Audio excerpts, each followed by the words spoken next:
Hi everybody. For those of you who don't know me, my name is Captain Jack. I'm the last living, real pirate of the Caribbean. Wrote a book a few years ago, but I've been looking into publishing books. Problem is, nobody reads anymore. They do, however, tend to watch YouTube videos.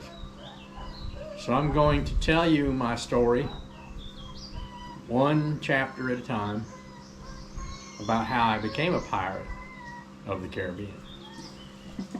Fortunately, I was born at the right time, but there was still a little room left for pirates. And I'll have to put up with my backpedaling occasionally, back story, tell you a little what's going on, because without it, you won't know what is going on. My father was a Marine. He's dead now, but he's still a Marine. He believed in training. I came home from school one afternoon, and this afternoon, for some reason, he happened to notice that I had a black eye and a bloody nose and a busted lip.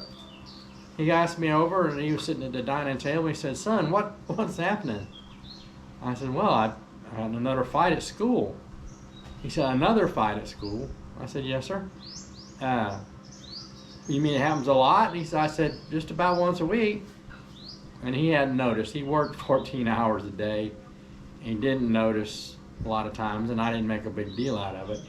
The one thing I did learn from being in a fight once a week is that pain doesn't really hurt that much. You're going to live.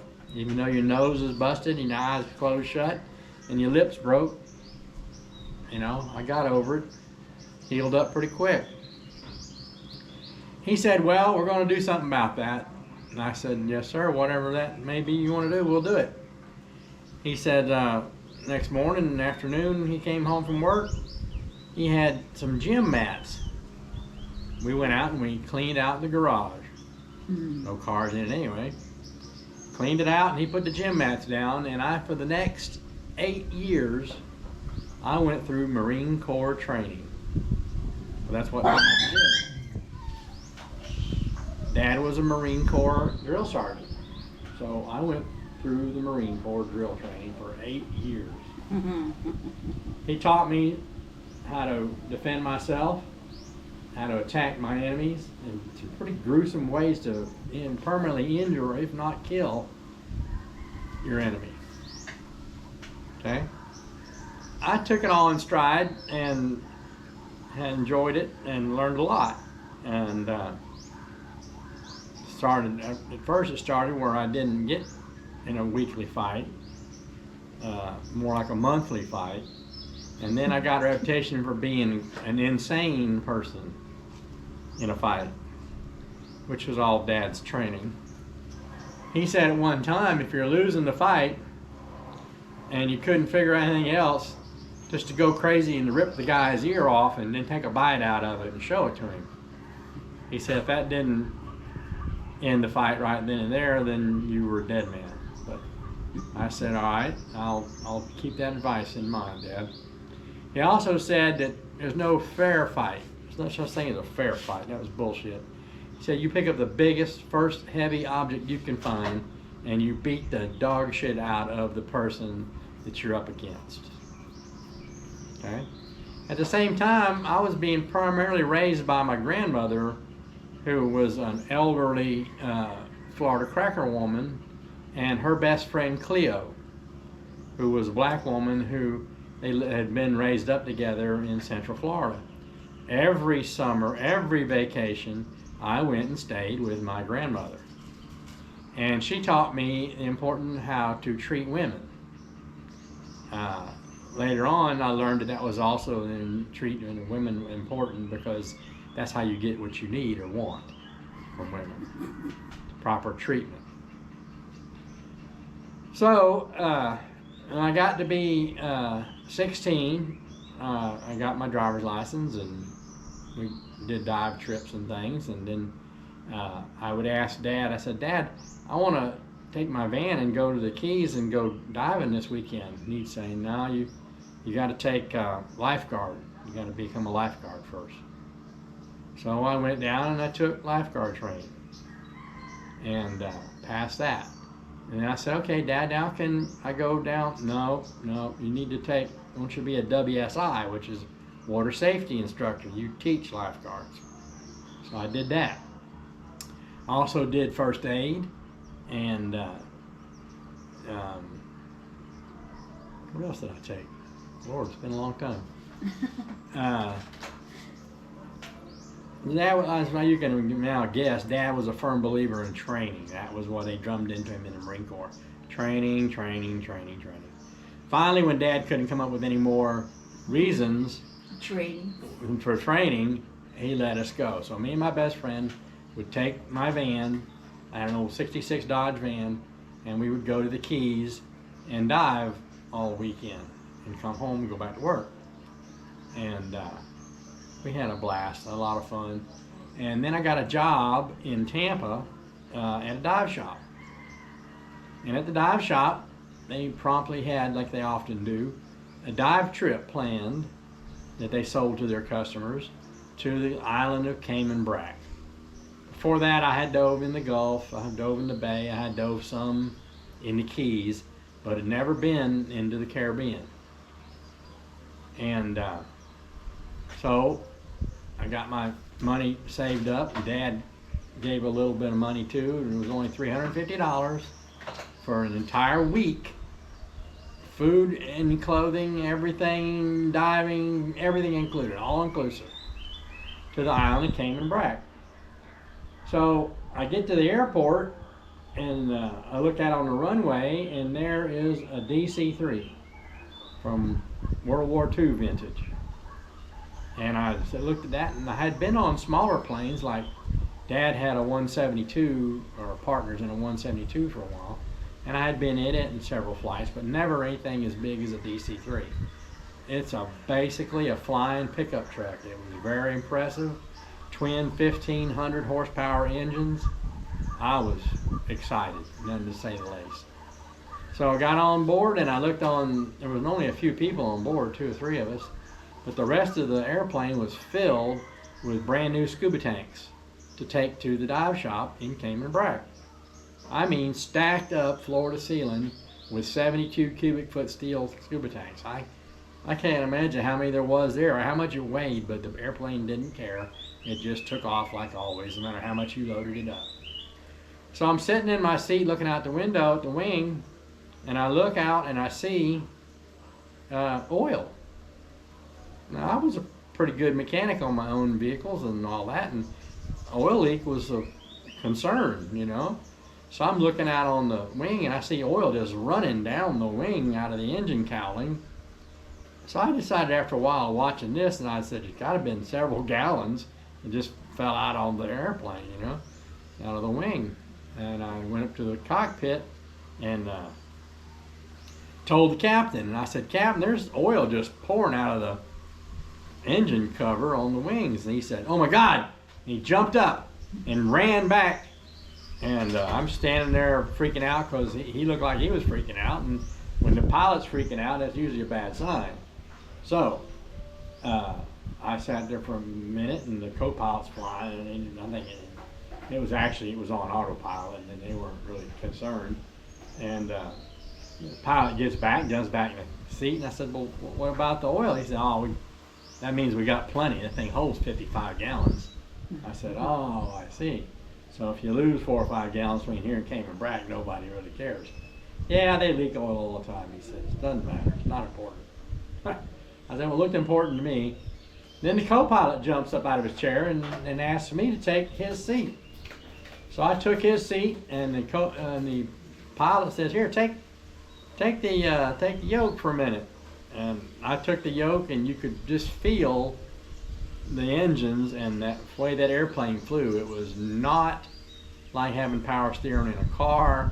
It was like driving the roughest old truck you ever saw in your life, with really, really difficult steering and really, really difficult gears. It was awesome. So at that point, I fell in love with the DC-3. I've been on a lot of them since then, and they're got to be one of the most fantastic airplanes ever built. So our flight, we're going to fly over Cuba, and I briefly thought about, well, Cuba was sort of an enemy of the United States. How come we just get to fly over top? And evidently there was some kind of a treaty to that effect where the airspace was not a concern. So we got over Cuba, landed in Cayman Brac, and unbeknownst to me, there was an hour difference in flight time in the Eastern time versus Central. So it was actually an hour earlier than when we left. And I was hungry. I was, 18 years old and always starving to death as an 18-year-old man. And decided that I was going to try to find something to eat. And I busted my way into the dining room, and there's nobody in there, not a soul. I mean, quiet. But I could hear noises coming from the kitchen. So me, not being a shy person in any shape, form, or fashion, invited myself into the kitchen, where there was 4 big island girl women there with their little chef hats and on and stuff and cooking. And I said, "Excuse me, ma'am, but what time is lunch?" And because it was an all-inclusive dive trip, and she said, "Oh, honey, you're early. It ain't even close to being lunchtime yet. But if you go outside and sit down, I'll make you a sandwich." Which she did, and I was very polite and very sweet talking, and she made me a wonderful sandwich, ham and cheese, and I sat down and ate that, or inhaled it actually, pretty quickly. And then by about the time I was done, they were starting to prepare for lunch. And I went back into the kitchen, and I was talking to her. Her name was Elizabeth. Everybody called her Miss Elizabeth. And she says, "Okay, you go outside and you'll find the little little cards at the seats with your name on them. That's where you sit." So I didn't know what she had in mind at the time, but she was up to something, I could tell. And she had a play card out there in a little window, right by the window, the table I was sitting at, a little 2-person table. You could see the ocean, beautiful ocean. And I sat down, not paying much attention, and a few minutes later, a very attractive young woman my age came and sat down next to me. Her name was Beth. And turns out that Miss Elizabeth was the owner of the resort and the head chef and everything else in a small resort like that. She owned the resort, the fish house, the bar, and everything else you could think of on that little island, because there wasn't much on that island. I think there was only about 100 population. And she had sat me next to her granddaughter. This was all a diabolical plot on her part, because her granddaughter was engaged to a Englishman from London, a banker, and she didn't like him. So she was trying to prove to her granddaughter that there was other possibilities, and that maybe I was one of them. I didn't know all this at the time, but I learned it later. So we had a wonderful dinner. Beth was studying to be a doctor, and she planned to come back to the Caymans and practice when she got through medical school. So we talked, and I told her about what my life was and like and all that. And the next morning, we all got up early to go scuba diving. So we got on the boat, and I noticed that the captain had a broken arm, and his arm was in a cast. I didn't think much of it, people fall down, people, get hurt, it happens, And we went out diving, and the minute I got in the water, I've never seen anything like it before or since. The visibility had to be 200 feet, and elkhorn coral grew from the bottom of 20 feet of water all the way to the surface. Huge trees of elkhorn coral. And I was just, my jaw hung open. I was just dumbfounded. Never seen anything like that in the Gulf of Mexico or even in the Keys. It was phenomenal. And we dove 4 tanks that day and come home and back to the beach. And there's a bar on the beach that was built from an old sunken sailboat. The sailboat had been blown up on the beach in a bad storm, and they simply took a chainsaw to it and cut holes in it and made it into a bar. And it was really neat looking. And there was a band playing there at the bar, and I got introduced to Jamaican, which we're not far from Jamaica in the Caymans, patties, Jamaican meat pies, kind of an English Caribbean mixture of stuff. Boy, they were good. The only problem was I didn't have a lot to bring, didn't have a lot of money. I mean, I was working at a dive shop, and didn't have a lot of cash. I brought everything I had, which wasn't very much, which quickly disappeared on beer, Heineken beer, and Jamaican meat pies. And so I noticed that there was the band members, after they played their gig, playing cards, poker. So I decided I'd sit down and play cards with my last $5. And at first I lost a couple hands, wasn't much. Then I started to win. And the more I won, the more they kind of got upset, the band members did. Because evidently I was winning all of their money from the gig they had just played. And so I started buying the band beer, and that worked out much better because I became a lot more popular all of a sudden. And the band was Eddie Grant. He later had one big hit, really, Electric Avenue.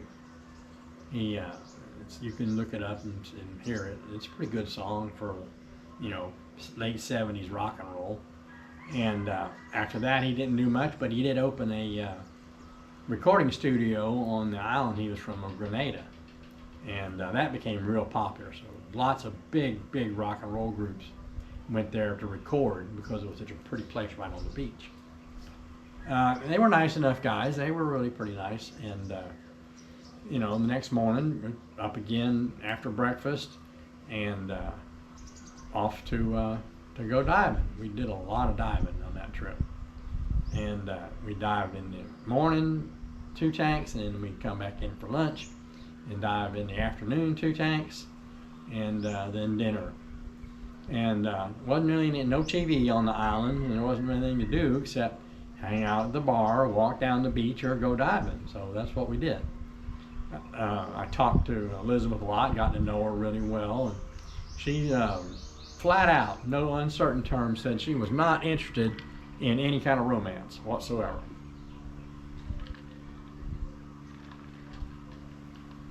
Sorry, I live on iced tea, so. I said, okay, that's fine, you want to be that way. She was nice, but she flat out stated she was engaged to be married and was going back to London to study and finish med school into this summer. I said, fine. But every time her grandmother walked by, she would insist on or suggest something for us to do together. Go to walk down the beach, have a dinner on a private table on the beach, or take the boat out at sunset and watch the sunset. So she was always throwing us together as hard as she could. And I think Beth understood that too, that was the case. So as I got to know Gary, the boat captain of the dive boat, I asked him what happened to his arm. How did he get a broken arm? It's pretty quiet place. You don't fall down on the beach or trip over a coconut or something. And he said we had an altercation with some Colombians. I didn't think much about it, or what are Colombians? Okay, I know they're from Colombia, but I didn't have any experience with Colombians other than that. And I said, okay, what was the problem with them? What was their beef? You know, he said, well, they're trying to rob us. And I said, really? I mean, I couldn't see what you had to rob on this island unless they wanted scuba gear, which is about the only thing on the island of any value. And even that, nobody wanted it. But he just left it at that. He didn't say much after that. And so the next day, I took over. He asked me if I would take the wheel and run the dive boat, which I said, sure.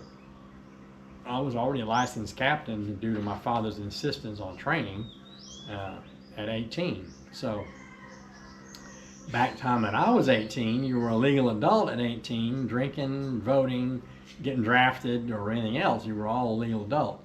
They changed that afterwards, but we were legal adults at 18 back then. So I took the helm of the dive boat for the next couple days, and had a great time diving. And on the fourth day, I was diving and looking over the edge of the drop-off, where the reef dropped off from about 10 or 15 feet down to about 70 feet. And I looked out there, and I saw this huge pile of ballast stones. Well, from diving on 1733 shipwrecks in the Keys, I recognized what it was right away, that it was a Spanish shipwreck, or an old shipwreck anyway, 1700s or so, because the ballast stones were all round and smooth, and they were piled up in the shape of a ship. You could see it plainly. Visibility was very good. So I swam down and started diving on that, and Beth followed me down. She was diving with us that day, and I started picking up silver coins right there on the edge of the ballast pile. And you got to know what you're looking at, because at that point silver coins were encrusted in a calcium coral sandy concretion that cemented to them, and they just looked like, you know, sand, you know, little discs of sand. She looked at me like I was crazy under the water and what I was picking these up for, and stuffed them in my bathing suit pockets. But I must have stuffed about 2 dozen in my bathing suit pockets, and we came on back. You have to excuse the local fishermen, they're coming by.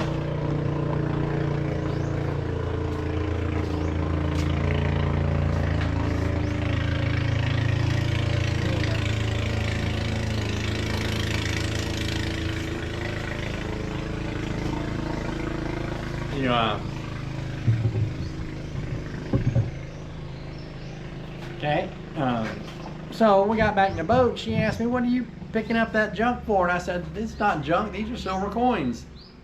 And at first she didn't believe me until we got back to the beach, and I started with a little hammer chipping all the junk off of them and soaking them in a mild acid solution to get the corrosion off. Silver phosphate. And when I got them, about 3 days later, we got them out of the acid solution, you could see a pretty decent looking silver coin. She said, we've been diving on that and swimming around that for years and never realized there was anything of any value on it. I said, well, you guys need to work on this some more. That night at dinner, we had turtle steak. Now, a lot of y'all may go, ooh, you ate sea turtles. Yeah. That's terrible. Well, that was the thing back then. It wasn't before, you know, Cayman's was known for eating turtles. Local people didn't have no cows. There wasn't no grass, so it was seafood and turtles were on the menu, and it was delicious, I'll have to admit. I haven't eaten any really before that, and never ate any after it, but it was delicious. And we were eating that, and I'm sitting there at the table with Beth across the table from me, and this guy and 2 other guys, he was wearing a white suit, believe it or not, and the other 2 dumbbells with him were wearing black suits. Now this is the middle of May in the middle of the Caribbean. It was hot, way too hot for a suit to begin with, much less a black suit. So I'm sitting there and talking to Elizabeth, and this bozo barges in and immediately grabs her by the arm, and she obviously didn't want to go with him, and she was struggling, and so I did what I was always taught to do, and immediately stood up very quickly and grabbed the wooden chair I'd been sitting on it and took that guy's lights out with it right there. I hit him right over top of the head. He put him absolutely unconscious in the floor, and about that same instant I heard the unmistakable sound of a 12-gauge shotgun being loaded. You know, nothing like that in the world. You'll hear it, you immediately recognize it as being racked, a shotgun, a pump action shotgun. And the two guys that were with this bozo in the white suit had been reaching in their jacket for, I can only consider, a weapon.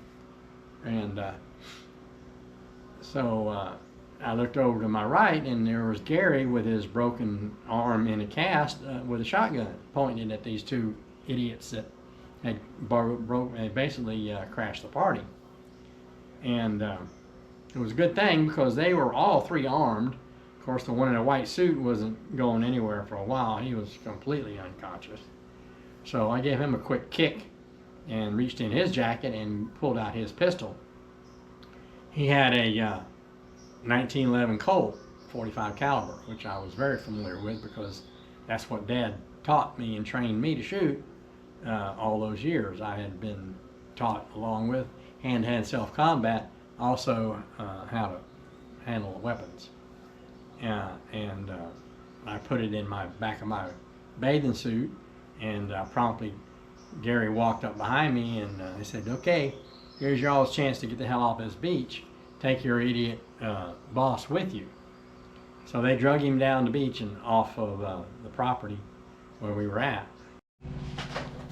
Okay, I wasn't like I planned to get into a fight in a bar in Cayman Brac, but that's what my father basically drummed into me all those years. He says, you have a problem, and obviously if there was, you know, more of them than there was you, to pick up the first hard object you could find and, you know, take your opponent out. I mean, out.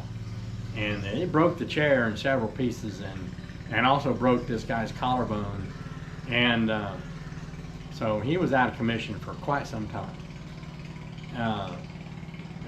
Beth was very happy that I had, gotten rid of the guy, because he had evidently been a real pain in the ass for several months. Turns out he was a Colombian drug smuggler, and was there to basically rob or steal or do whatever, abuse women, whatever he could get away with on this little island, because there was very little of security. No sheriff. Well, the sheriff was Gary. That was it. That was our only, and that's why he had a broken arm, is the Colombians had attacked him on in the boat when he was alone and broken his arm. So he wasn't real happy with this guy either. Hence the shotgun. So I kind of found myself in the middle of something here all of a sudden, which didn't really concern me too much, because I had an overinflated opinion of myself, and being through Marine Corps training and everything, I'd be able to defend myself pretty well, and other people if needed. And that's what my father always drummed into me, was that to take care of weaker or children or women was your first priority. And my mother and grandmother also drummed that into me too. It was how to treat and take care of women and children. So I did. I defended women and children in the area, and okay, I'm sorry to drag this out. I mean, it's a long story, and I will do it in pieces, because I realize that these days everybody has a real short attention span, and only can have so much time to spend watching or listening to anything. But I'll catch up with you again on the next video, and thanks for watching and listening.